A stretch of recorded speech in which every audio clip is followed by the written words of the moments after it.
கிராமத்திலே மூத்திரப்பையை சுமந்து கொண்டு திருமணம் நடத்தி வைப்பதற்காக நான் பிறந்த மண்ணுக்கு தந்தை பெரியார் வந்தபோது என்னுடைய தந்தை எனக்கு எழுதி கொடுத்து அவர் முன்னாலே பேச வைத்தார்.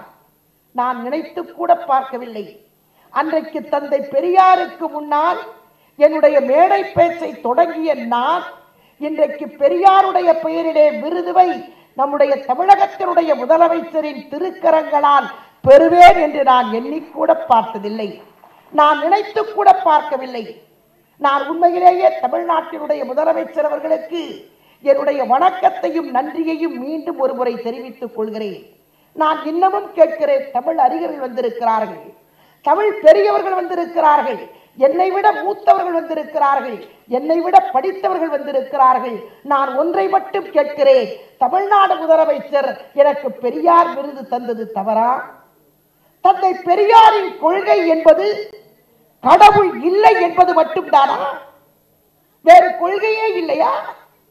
தந்தை பெரியாருடைய கொள்கை கடவுள் இல்லை என்கிற மறுப்பு கொள்கை மட்டுமல்ல, இரண்டாவது மிகப்பெரிய கொள்கை என்பது பெண்ணுரிமை, பெண்கள் முன்னேற்றம், பெண்கள் வளர்ச்சி.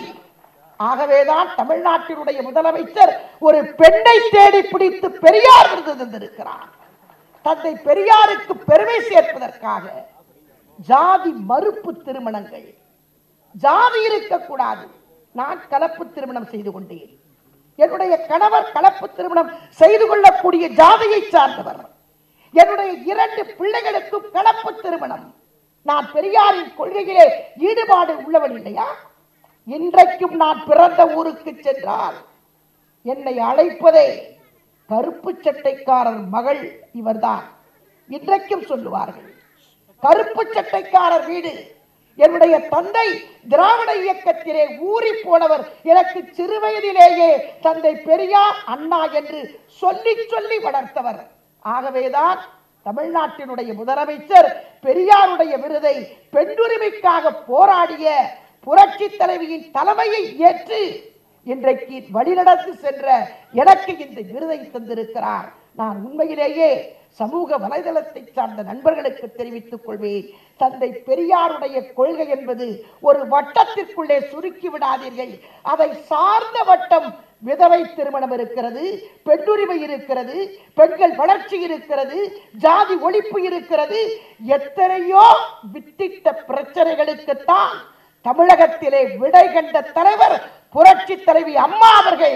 அந்த அம்மாவின் வழியிலே வந்த முதலமைச்சர் தான் இன்றைக்கு ஒரு பெண்ணுக்கு பெரியார் விருதை தந்திருக்கிறார். மரியாதைக்குரிய மாண்புமிகு தமிழகத்தினுடைய முதலமைச்சர் அவர்களுக்கு என்னுடைய சார்பிலேயும் என்னுடைய குடும்பத்தார் சார்பிலேயும் இங்கே வந்திருக்கிற விருதாளர்கள் சார்பிலேயும் என்னுடைய மனமார்ந்த நன்றியை நான் தெரிவித்துக் கொள்கிறேன். நம்முடைய தமிழகத்தினுடைய துறை முதலமைச்சர் மரியாதைக்குரிய அண்ணன் OPS அவர்களுக்கும் இந்த விழாவிலே விருதாளர்களை பெருமைப்படுத்த வந்திருக்கிற தமிழகத்தினுடைய மின்துறை அமைச்சர் என்னுடைய அன்பிற்கும் பாசத்திற்கும் உரிய சகோதரர் தங்கமணி அவர்களுக்கும், தொழில்துறை அமைச்சர் மரியாதைக்குரிய சகோதரர் சம்பத் அவர்களுக்கும், மரியாதைக்குரிய சமூக நலத்துறை அமைச்சர் சகோதரி சரோஜா அவர்களுக்கும், இளைஞர் நலம் அமைச்சர் மரியாதைக்குரிய பாலகிருஷ்ண ரெட்டி அவர்களுக்கும், ஊரக தொழில்துறை அமைச்சர் மரியாதைக்குரிய சகோதரர் பெஞ்சமின் அவர்களுக்கும், மரியாதைக்குரிய மக்கள் நல்வாழ்வுத்துறை அமைச்சர் விஜயபாஸ்கர் அவர்களுக்கும், தொழிலாளர் நலத்துறை அமைச்சர் மரியாதைக்குரிய சகோதரி நீலோபர் கபில் அவர்களுக்கும், செய்தி விளம்பரத்துறையினுடைய செயலாளர் மரியாதைக்குரிய முதன்மை செயலர் வெங்கடேசன் அவர்களுக்கும் என்னுடைய மனமார்ந்த நன்றியை இந்த நேரத்தில் தெரிவித்து இந்த அரிய வாய்ப்பை தந்த தமிழகத்தினுடைய முதலமைச்சர் அவர்களுக்கு மீண்டும் ஒரு முறை நன்றி தெரிவித்து விடைபெறுகிறேன். நன்றி, வணக்கம்.